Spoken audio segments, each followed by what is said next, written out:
Rajasthan, one of the important things for us is to really give the young players an opportunity on the centre stage, like an IPL. So we don't buy the superstar players, but we look very closely and try and make very smart choices when it comes to the younger Indian players. And then the important thing is when we do have them in the team, that they really have an opportunity to show their unique skill. They're really able to express themselves on the big stage. Because if you look at the IPL, really the top to the international players across all teams, they're probably all about the same. And each team's got one or two top Indian players. So we believe at the Royals that certainly it's the contributions of those more junior players that really is the differentiator for us. So we create an environment that gives themselves the best opportunity. You see, the fear of failure is something that we're not born with a fear of failure. You only need to look at a 4-year-old child climbing a tree to realize that they don't have fear of failure. But it's the way adults, teachers, parents, coaches relate to people when they fail, shouting at them, reprimanding them, correcting them, having a controlling parent, authoritative, disciplinarian approach when they make mistakes. It creates people. They're not actually scared of failure. They're scared of the reprimands and the repercussions from authority of failure. So we remove all of that in the team. That there is no repercussion, there is no discipline people for failure. We know the cricketers who come here, they really want to succeed. And we work on encouraging success. We work on them. They're encouraged to go and express their skill, and if they make a mistake or something goes wrong, it really doesn't matter. So it's not actually the fear of failure people are scared of, it's the fear of the repercussion of the failure.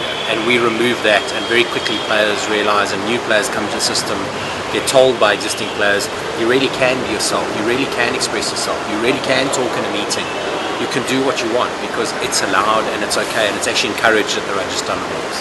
I think it has been a challenge because certainly the Indian cricket coaching fraternity is one where the coach assumes a very powerful position of authority and power over the players. So players are quite reserved and restricted and fearful. And that's really not an environment that's conducive for bringing the best out of people and the best out of teams.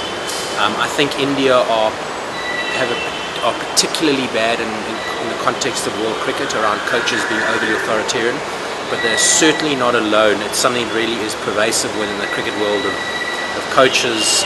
As soon as they get the title, they think it entitles them to behave differently and to behave like a policeman or a school teacher. Well, when I look at a player, if I can answer it like this, I see a whole person. One of the things which they happen to be good at is hitting a cricket ball or bowling a cricket ball. But I don't look at them as a cricketer and treat them as a cricketer. I look at them as a whole person. So my coaching approach is to try and coach and grow a person as well as a cricketer, because you can't actually separate the two out. So a life skills mentor, I don't necessarily see myself at that. I think maybe it's just the way I see the players. And I make sure when I interact with the players, I'm talking to a person, not a batsman or a bowler. Well, players who are interested in doing some adventures outside of cricket, we went surfing in Vizag, and the players, a lot of the young Indian players absolutely loved it. Every one of them got up on a surfboard and rode away all the way into the beach on their first time out, which is a remarkable feat of balance. So, and they absolutely loved it. So I offer that opportunity to explore beyond cricket. Well, I think social media serves two purposes. One is they're far more exposed. Everything they do is far more exposed. Where 15 years ago, a cricketer could potentially go out to a nightclub after a game and get up to some activities that wouldn't get out into the public domain unless there was a journalist there. Today the players know their behaviours are a lot more regulated because everyone has got a cell phone and a Twitter and an Instagram.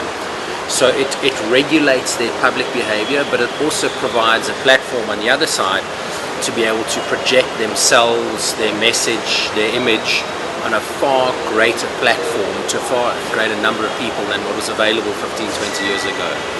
So it almost regulates them. It regulates their public behaviour, but it does create the opportunity, if if they do something irresponsible, or they're irresponsible on Twitter or something like that, it blows up into a far larger public platform. So it's a delicate balance that they're needing to maintain.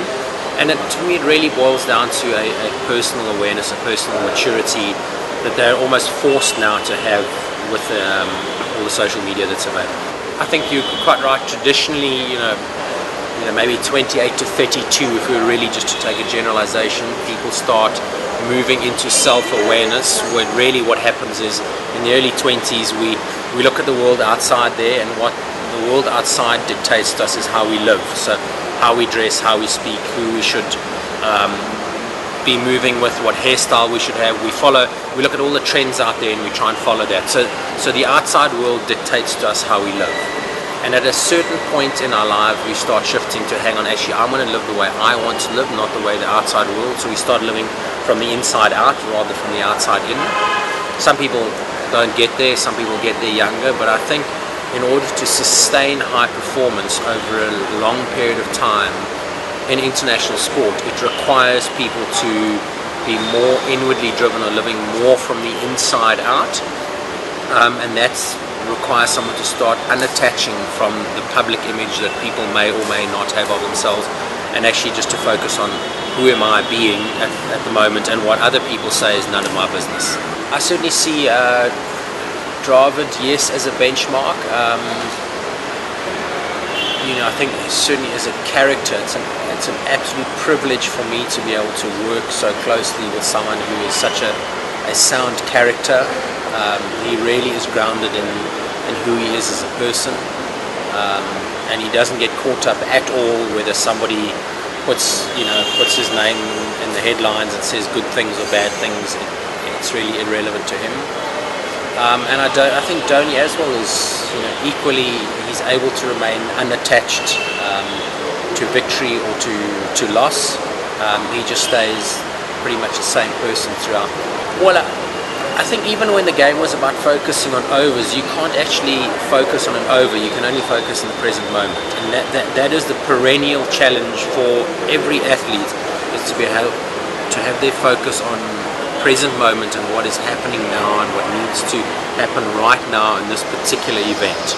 So even when the focus was on overs, it actually wasn't on overs.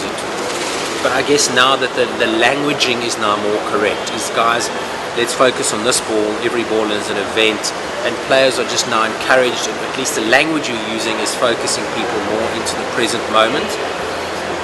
But it is even more challenging because it's difficult to focus on the present moment, because if I get it right, it's a dot ball or a 1. If I get it wrong, it's a 6, and there's consequences if I get hit for 6. So very easy for a player who is trying to focus on this ball, but